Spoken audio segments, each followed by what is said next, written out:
Fuck it. I like the mess that I am, and I just need to talk some more. Um, I don't know. I'm a lot of things. I'm weird. I'm crazy. It's kind of by choice. Better than being normal and being sane because that's come on. It's boring. It's uneventful. I mean, sure, it's a little nicer day to day to be predictable, but then why would you want to be predictable? I don't know. It's sort of funny. I had this idea of a man in a box. If you treat a limited environment as a black box in which you're controlling all the data in and you're getting all the data out, you should be able to create a neural network which can just generate that data.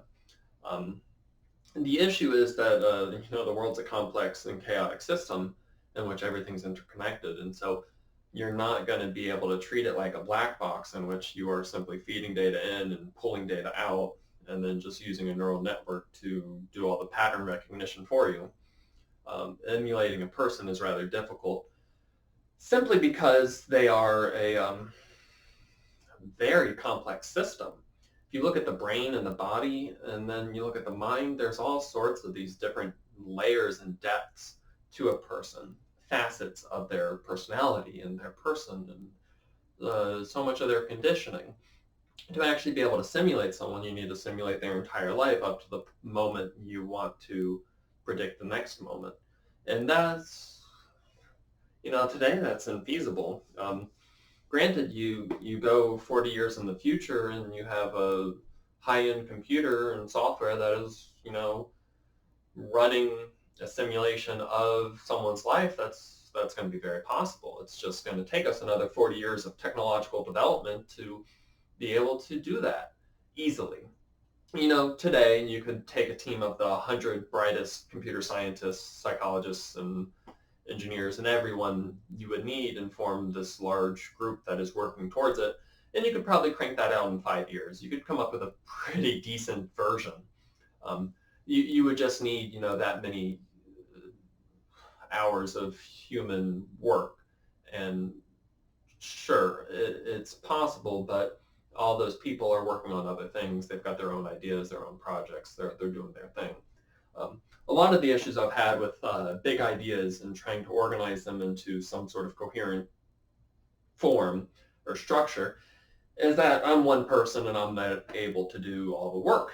I'm not capable enough in all the areas. I'm not focused or dedicated enough. I don't know. I always sell myself short, and that's kind of intentional. I don't want to be big and great. I don't want to be the best. I don't want to be the worst either, but I don't give a shit. I don't care if I'm on. So in a way, I do care.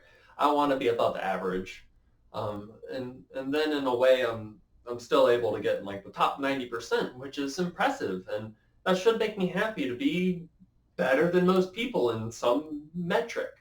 And yet, it doesn't matter because humans are ultimately kind of stupid, limited, finite. When you've got a civilization, that's something else. Um, if you're looking at like capability, if you take a group of people, the collective swarm intelligence can be greater than any individual or even the sum of the individuals. And that's not always true. It depends on what you're testing, what you're trying to do. For instance, there are limits in what is capable. Um, for instance, if you look at a chess bot or something, a chess robot versus human chess player, it's a very small problem set. And so there's going to be a limit to the optimal optimization. You're not going to be able to take a larger computer and have that dominate a smaller computer that is more optimized. Um, it's depends on what you're trying to do. For instance, if you're trying to just create artwork, one person can do that better than a group of people. If you're trying to create, 1,000 art pieces or like an entire series of artwork, then yes, more people is going to be quicker. It's not necessarily going to be higher quality. Kind of depends on time and the problem set of what you're trying to do. What am I even going on about? I don't know. I like talking. I want to be better at talking. I want to be able to talk to an audience and be more personable and be more convincing and be more myself. But I don't know what that is. No one does. You're you. Congrats. Okay? If you're trying to be someone else, you can be mysterious. You can always be someone different. You can control your actions. You can become the person you want to be. And yet, that's just for a moment, because the next day you wake up and you do the same shit you did the other day. It doesn't matter. It's all cycles. You wake up, you do your stuff, you go to sleep. I don't know. In a lot of ways, I just want to do something. I want to make something. I want to have a point in my life, but so does everyone. In a way, it's like, oh, I'm not special. And then another way, it's I'm very special. It's this contradiction. There's these all sorts of contradictions with how you value yourself, and yet at the same time, you're just a molecule in the ocean. The difference is every molecule looks the same, and every person is a unique configuration. And it's sort of because of the complexity of us. When you increase the scale of the complexity, you end up with more potential variations, to the point where when you have 6 billion people on Earth, every person's unique, not only genetically and time and place, period of their life, and yet you can just generalize it and make it all the same. It's a contradiction. Everyone's unique and everyone's the same, so no one's special, but at least we're all ourselves. At least we have ourself, our character, our memory. And, that gets flushed down the toilet as soon as you die. So, what's the point? You procreate and you create the next generation and they do their thing and then they procreate. And honestly, it just comes down to life as a perpetuating pattern in which whatever survives and reproduces is what, the pattern becomes. And in some way, I feel like I'm the pattern, and I am, and it's precious, it's beautiful. I'm alive. Holy shit! This is amazing. It's awful. It's everything. It's so much to take in at once that you can't. You have to take it in bite by bite and in time. You have to take a breath, have a thought, let go of the thought, take another breath. It's not easy. I don't have a solution for anyone. I don't even have a solution for myself. Like, what am I doing with my life? What am I doing with myself? What do I want to do? I don't know.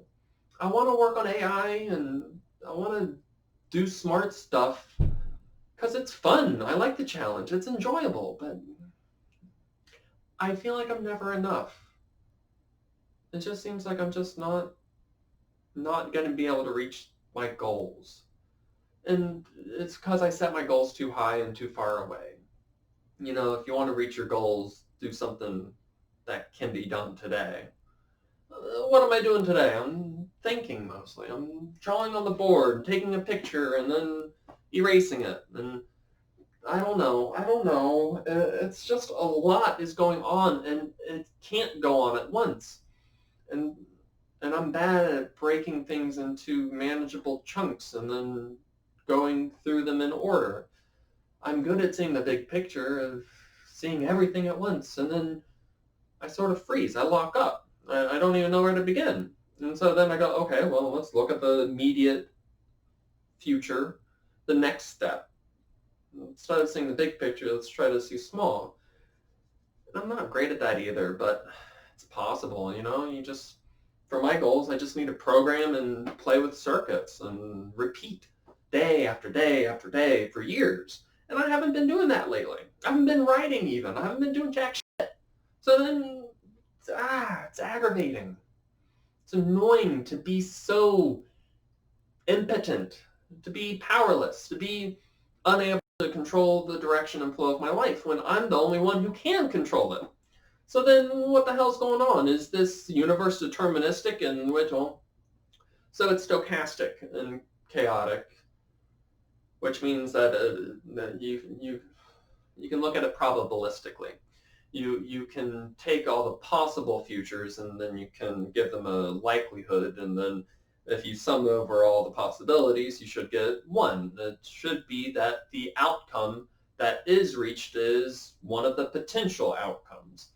And so then you get into quantum mechanics with this bullshit, in which you simply just don't know where something is, and you're like, well, it's in this probability field. It's somewhere over there. I don't know where. And on a fundamental level, that's how shit works.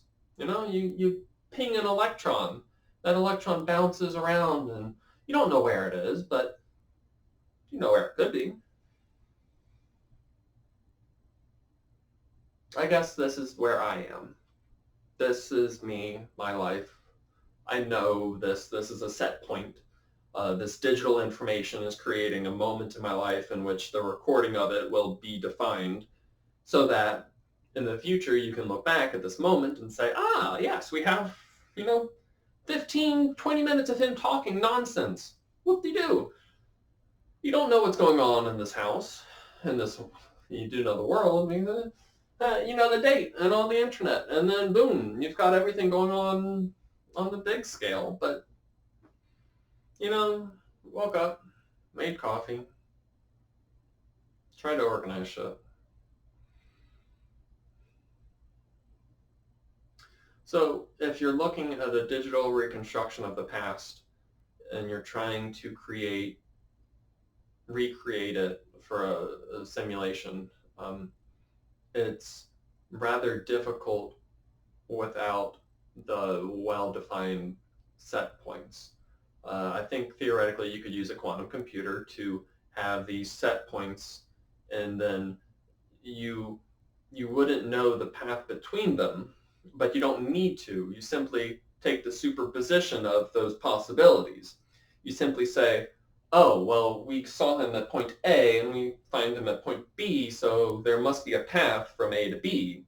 You don't know what that is, but you can get a likelihood of those paths. You can say there's a 50% chance that you went directly from A to B, and then a 25% chance you went from A over to B, and then 25% chance you went from A under to B. Well, you're not taking into account that you can go backwards or you can go in a different direction. You're looking at a very simple example, and yet you still, when you get into the math of it, it's difficult. It's a bit of a headache. You've got to deal with these equations that you manipulate, and then you end up with some sort of calculation at the end that then produces the answer. That's why we have computers. It's just that there's so much going on all the time, everywhere, every moment. It's complicated, and simplifying it to something like all is water, that works. You can understand that. Everything's metaphorically water. It's in a state of flux. It flows, it changes, it has multiple forms. It's beautiful, but I don't know. There's just a lot of shit going on. It's difficult to process it linearly, simply because you need such parallel processing that you can't account for everything. Until you get into quantum computing, in which you are doing the calculations that they affect each other even while they're in parallel. Because it's like you don't know what the answer is, and you don't need to know as long as the computer is able to do the calculation to find out. I'm really bad at explaining things if you haven't, realized that yet. But it's fun to talk. I enjoy expressing myself. I want to express myself more. I want to write more. I want to write books and stories, but I'm not a storyteller. I don't know what the hell I am. It's frustrating because I don't know what I want to be. It's like there's too much possibility. It's too much potential. And any step I take feels like it could be the wrong step. And any outcome I reach feels like it could be the wrong outcome. It might not be the peak that I'm looking for, but Any peak is better than, a valley. Depends on whether you want to go up or down, though.